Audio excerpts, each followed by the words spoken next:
بسم الله والحمد لله والصلاة والسلام على رسول الله. الواحد اكتشف كنز الفترة اللي فاتت، الصراحة غير لي حياتي 180 درجة، واثق كذلك ان هو غير لك حياتك 180 درجة لو عملت بيه بإذن الله سبحانه وتعالى. الواحد بيظن ان هو مادام بيصلي وبيصوم وبيعمل الفرائض بيظن كده ان هو عارف ربنا، وانا اكتشفت ان انا ما اعرفش ربنا خالص. وبالمناسبة جميل جدا وربنا يثبتنا جميعا ان احنا نلتزم بالفرائض ونعملها على افضل واجب بإذن الله، ولكن اقصد معرفة الله بمعناها الحرفي. هو مين ربنا؟ يعني ايه رحيم؟ يعني ايه ودود؟ يعني ايه واسع؟ يعني قال بعض العلماء في أهمية معرفة أسماء الله الحسنى: إن أول فرض فرضه الله على عباده معرفته، فإذا عرفه الناس عبدوه. قال تعالى: فاعلم أنه لا إله إلا الله. فالتعريف قبل التكليف. لما تعرف ربنا هتحبه يقينا لا محالة، وبالتالي العبادات والتكاليف اللي ربنا سبحانه وتعالى فرضها عليك هتكون يسيرة جدا بإذن الله. لما تعرف يعني ايه واسع، من الاسماء الفارقه في حياتي جدا جدا جدا ان معنى اسم الله الواسع هو الذي لا حدود له، لا حدود لعفوه، لا حدود لقدرته، لا حدود لعطائه. نفسك في حاجه معينه، نفسك في زوجه صالحه، نفسك في شغلانه كويسه، نفسك ربنا يوسع عليك في المال، نفسك تجيب سياره، نفسك تجيب كوتشي، ايا كان، من خزائن الله ملأ من كل شيء، وان من شيء الا عندنا خزائنه. تمام، من اصغر الاشياء لاعظمها، اي شيء يخطر على بالك باذن الله سبحانه وتعالى. فانت لما تدرك المعنى ده وانت بتدعي بيقين، تحس انك بتدعي بيقين، فاهم؟ انت عارف ربنا سبحانه وتعالى واسع خلاص، فعنده كل شيء وقادر ان هو كن فيكون الحاجه ان شاء الله يستجيب لدعائي، والحاجه اللي انا محتاجها دي تحصل لي ان شاء الله فيها خير ليا. فلا، الوضع بيختلف خالص.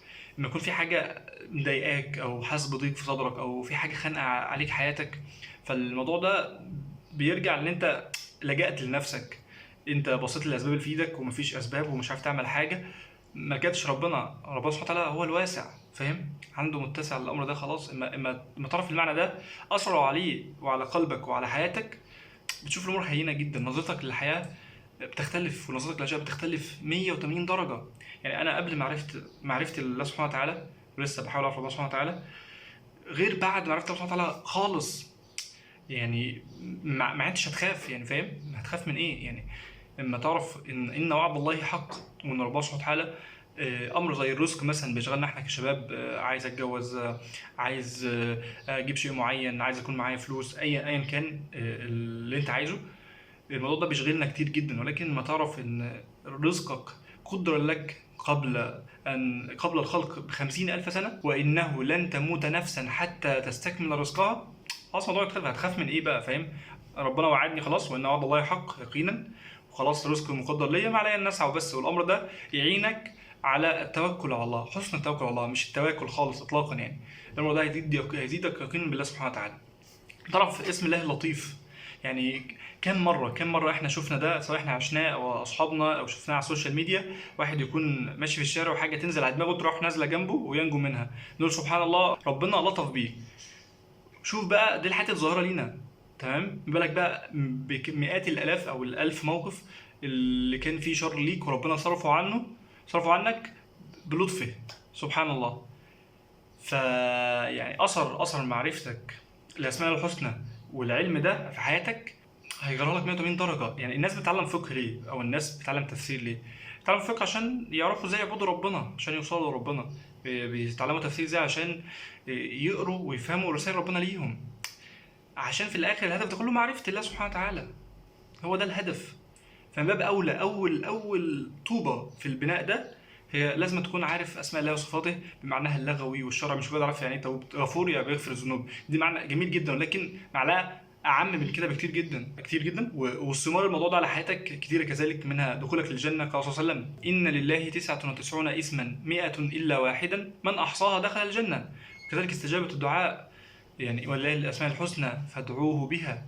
ودخل الرسول صلى الله عليه وسلم المسجد فسمع رجل يقول بعد التشهد: اللهم اني اسالك انك يا الله الواحد الاحد الصمد الذي لم يلد ولم يولد ولم يكن له كفوا احد ان تغفر لي ذنوبي انك انت الغفور الرحيم.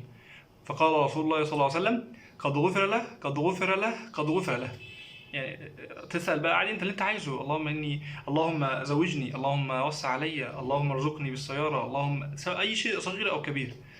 ف فاهم نظرتك للاشياء بتختلف اطلاقا يا اخي والله. وعشان برضو ما نكونش قلنا كلام كويس وفي الاخر خلاص الفيديو عجبك واتبسطت وكلام جميل والله، بس اعمل ايه، اعرف ربنا ازاي؟ يبقى في خطوه عمليه ان شاء الله تعملها، والا وهي ان انت تسمع سلسله دوره اسماء الله الحسنى الشيخ امين الانصاري. هحط اللينك بتاعها في الديسكربشن في اول كومنت.